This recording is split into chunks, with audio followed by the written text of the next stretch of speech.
My life was a carefully constructed cage of protocols, a fortress of calm professionalism. Then, in the drizzly gray of an April morning, a bolt of cosmic lightning ripped through the bars, shattering everything I thought I knew. My name is Adrian Hale, and for 30 years, I was a ghost in a suit. My job as a top-tier federal protector wasn't a career, it was an existence. It was the air I breathed, the filter through which I saw the world, a constant, silent calculation of threats, angles, and escape routes. Every street corner was a potential ambush, every crowd a sea of anonymous faces where a single malicious intent might lurk. I was a man built for pressure, a cold, detached observer who saw the world not in colors, but in shades of risk. You have to be. Detachment is the only shield. My wife, Sophia, and our daughter, Chloe, were the only things that pulled me back from the brink of that constant vigilance. I'd come home to their warm, living presence, kiss them both, and try to flip the switch on the part of my brain that was always on, always scanning. Some nights, I was better at it than others. Our faith was a quiet, distant thing. We'd attend a small community chapel on special holidays, Christmas, Easter, a nod to tradition more than a burning conviction. I believed in God the way one believes in the sky. You know it's there, a vast, undeniable presence, but you don't spend your day staring up at it.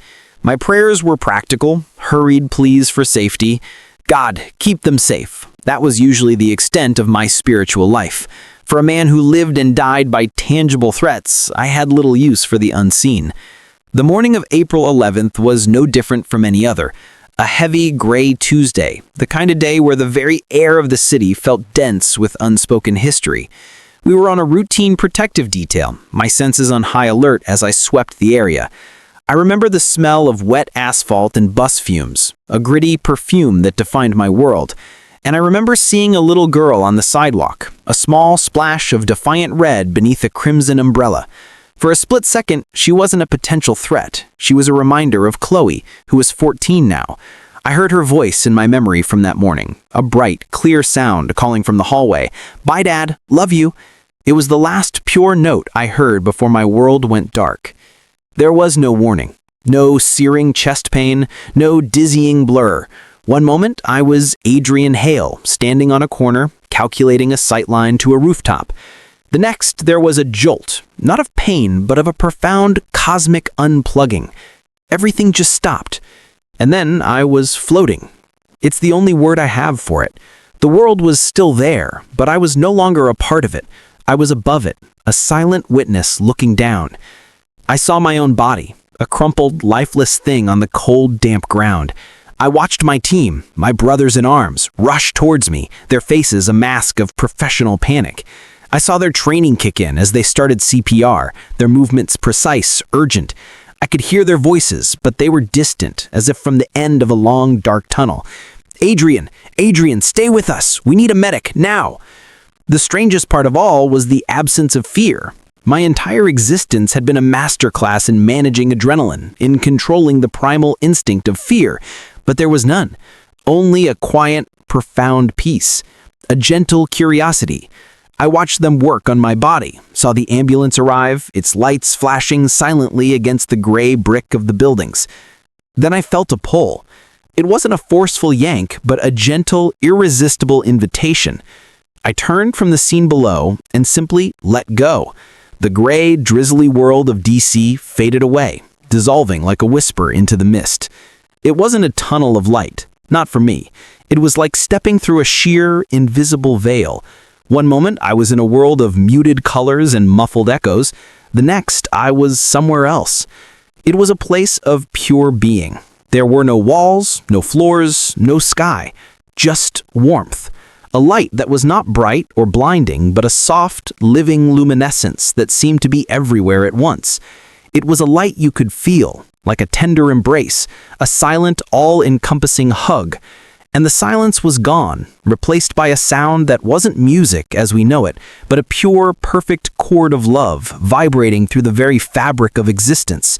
It was the sound of peace itself. And in that place, I felt known. Every secret I ever kept, every mistake I ever made, every cynical thought that had hardened my soul, it was all laid bare. But there was no judgment, not an ounce. There was only acceptance, a deep, unconditional love that washed over me, cleansing all the years of tension and hardness I had built up inside. I began to weep, not from sadness, but from an overwhelming sense of relief. It felt like I had been carrying a mountain on my back my entire life, and it had just been effortlessly lifted. Then I saw him. He stood before me. He wasn't made of flesh and blood. He was made of that light, that love. But he had a form, a presence that was both solid and ethereal. It was the Creator. I knew it instantly, the way you know your own name. There was no doubt, no question. It was the most certain thing I had ever known. He wasn't a figure from a painting. His face was constantly shifting, and yet always the same, a perfect mosaic of every race, every age, every human experience. But his eyes held me. They were deeper than any ocean, older than any star. They saw everything I had ever been and everything I was meant to be, and in them was a love so powerful, so personal. It shattered my soul into a million pieces and put it back together all at once, whole and healed. He didn't speak with a mouth. His voice was a thought that landed directly in my heart, clearer than any word I had ever heard. I couldn't speak. All my training, my composure, my tough exterior, it was all gone.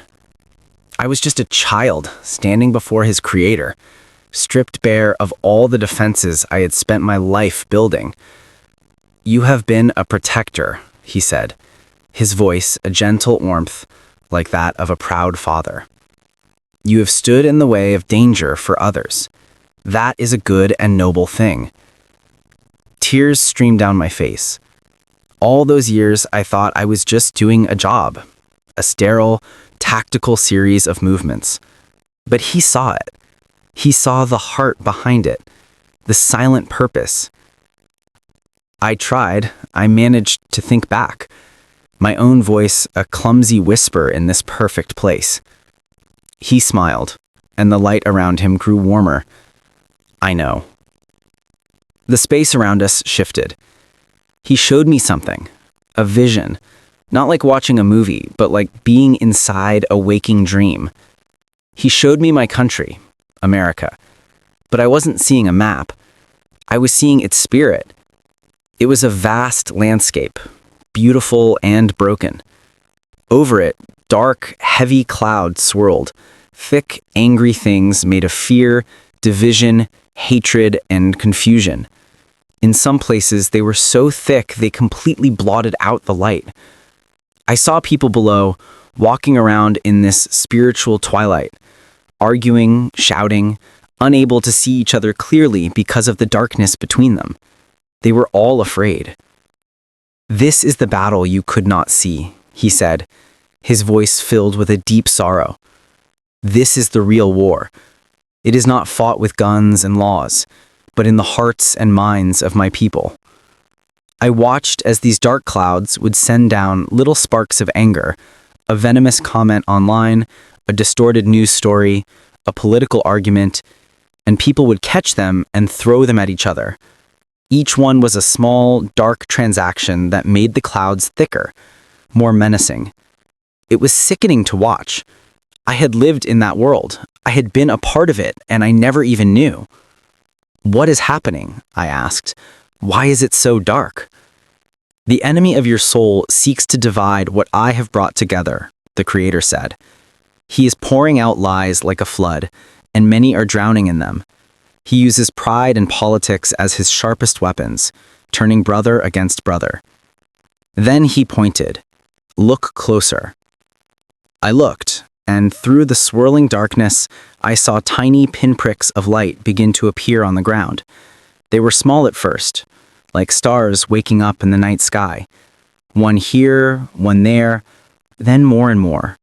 A grandmother on her knees in her bedroom in Kansas, a group of men in a church basement in Florida, a mother in her car in California praying for her children, a farmer on his tractor in Iowa. Each prayer was a tiny, brilliant flame. And I saw what they did. When a prayer went up, it was like a needle of pure light that shot up and pierced a hole in the dark clouds above it. A small beam of heaven's light would shine down through that hole. It wasn't a floodlight. It was just a small, focused beam, but it was enough. I saw people walk into those small beams of light and suddenly stop shouting. They would look around as if waking from a bad dream. The anger would fade from their faces, replaced by confusion, and then by a flicker of understanding. "This," he said, his voice thundering with quiet power, "is the only thing that breaks it." I was in awe. I had spent my life trusting in body armor, in weapons, in surveillance, but I was seeing that the true power, the real protection, came from a place of complete surrender, from a whispered prayer. Then he showed me a man. I saw him not as a politician, but as a figure in the spiritual landscape, and around him was a storm of chaos. The dark clouds I saw over the country were boiling with fury around him. But I also saw something I never expected. The prayers of those people, those tiny lights, were also surrounding him, creating a type of spiritual shield. I was confused. I had my own opinions, my own views from working in that world. I didn't know what to think. "I don't understand," I said to the Creator. "Many people say he is not a godly man." He looked at me, and his gaze was piercing, cutting through all the political noise I had absorbed in my life. "You have been trained to look at the man," he said. "I look at the tool. This man is not your savior. He is not your pastor. He is a bull in a china shop." The vision shifted. I saw a huge, ornate room. The walls were made of ancient, dark stone, and they were covered in cobwebs as thick as ropes. These weren't normal cobwebs. They were made of lies, of corruption, of secret agreements, and generational decay. They were clinging to the very foundations of the nation. And in the room were figures, shadowy things, tending to these webs, strengthening them. They were terrified of the light. Then a door at the end of the room was kicked open, and the man walked in. He was loud, he was disruptive, he was clumsy. He was starting to knock things over, shining lights in dark corners, not because he was trying to be righteous, but just because of who he was. He was swinging a club and he was breaking some of the furniture, but he was also tearing down the cobwebs that the shadowy figures had spent centuries building. The shadows shrieked and recoiled. They were being exposed.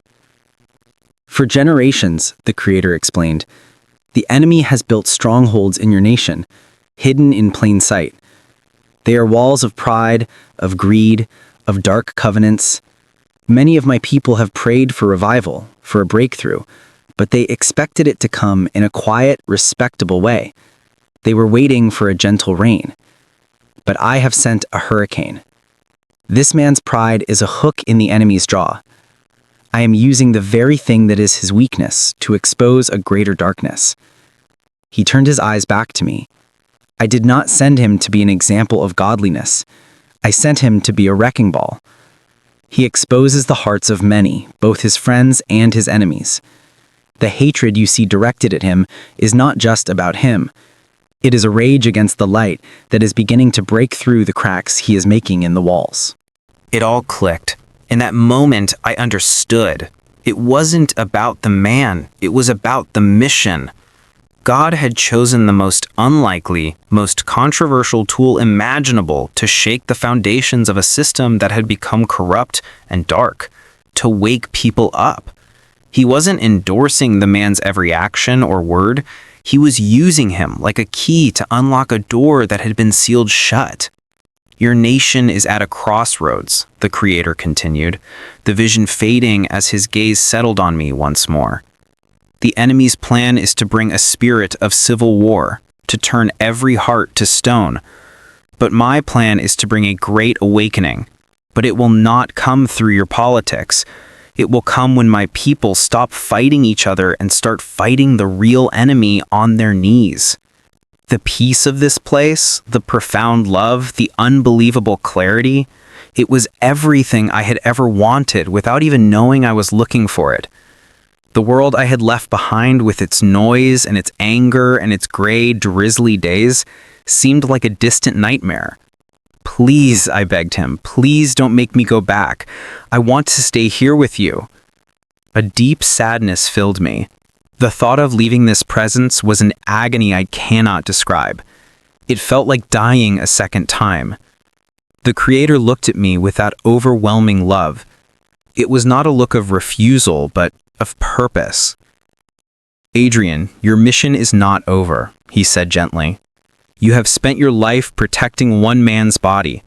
Now you must tell them what protects a nation's soul. You have seen the truth.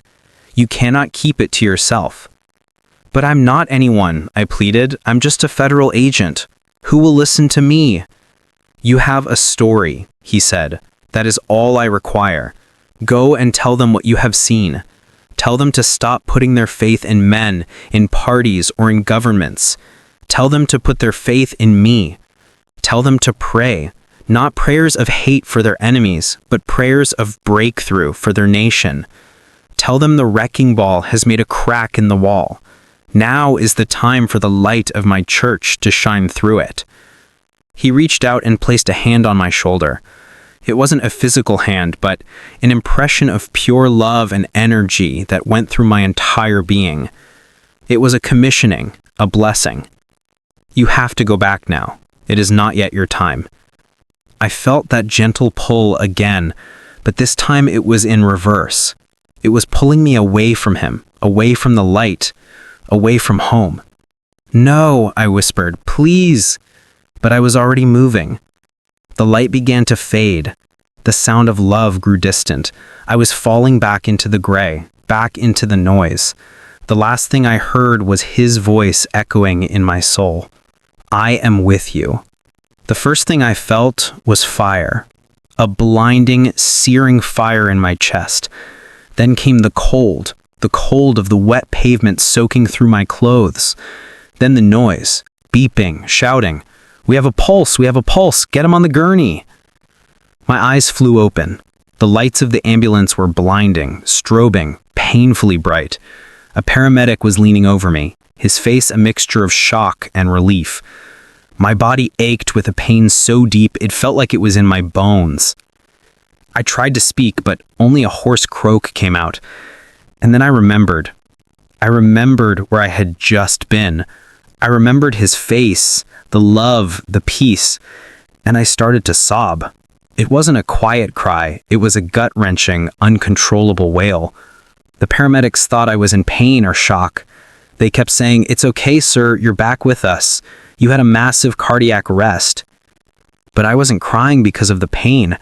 I was crying because I had been in heaven, and now I was back. The contrast was a physical agony. I had just left perfection, and now I was in a broken, aching body surrounded by the chaos of this world. I spent the next 2 weeks in the hospital. The doctors were baffled. The head cardiologist came to my room one day holding my chart. He just shook his head.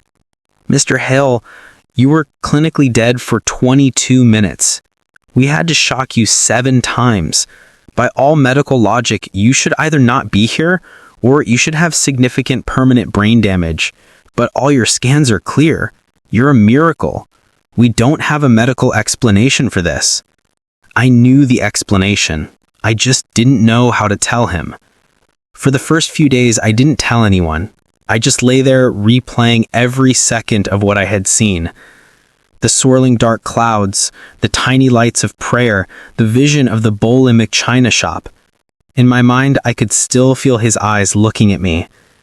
Sophia would sit by my bed, holding my hand, just thankful I was alive. One afternoon, she looked at me and said, "Adrian, you're different. Something's changed in you." I looked at her and the tears started again. And I told her everything. So that is why I'm sitting here today. I am no longer a federal agent. My life is different now. My mission is different. The Creator sent me back to tell you what I saw. He wants you to know that the fight for the soul of America is real, and it is not happening on your television screen or on the internet. It is a spiritual battle. I saw with my own eyes that God is using an imperfect man, a disruptor, to tear down spiritual strongholds that have stood for generations. It's not about liking the man or agreeing with him. It's about understanding the divine purpose, the spiritual strategy. God is shaking everything so that we will stop trusting in the things that are being shaken and start trusting only in Him. He sent me back with a message for you, for anyone who will listen. Stop fighting with your neighbors. Stop hating people you've never met because they have a different political opinion. You are aiming your weapons at the wrong enemy. Instead, pray. When you feel that anger rising from a news report, turn it off and pray. When you see division and hatred, get on your knees and pray for God's love to break through. I saw it. I saw that your prayer is a weapon of light that pierces the darkness. It is more powerful than any law, any election, or any army. The Creator is real. Heaven is real. And He has a plan for this nation. It may not look like what we expect, and it may come through people we don't understand, but His plan is perfect. Our job is not to figure it all out. Our job is to pray. I spent my life trying to stop a bullet, but the Creator showed me that prayer can stop a war you can't even see. Don't waste another minute fighting the wrong battle. Join the real one. My time in that place of perfect love and light was not a hallucination, but a holy commission. I was a man of the mundane, of calculated risks and cold detachment. But my heart had been broken open, and from the shattered pieces a new purpose was born. The world screams its chaos, but I whisper a truth that can silence it all. A truth of a love that can mend a broken soul and a prayer that can turn the tide of a war. If you feel that pull in your own heart, that quiet ache for a peace that is not of this world, know that it is the Creator calling.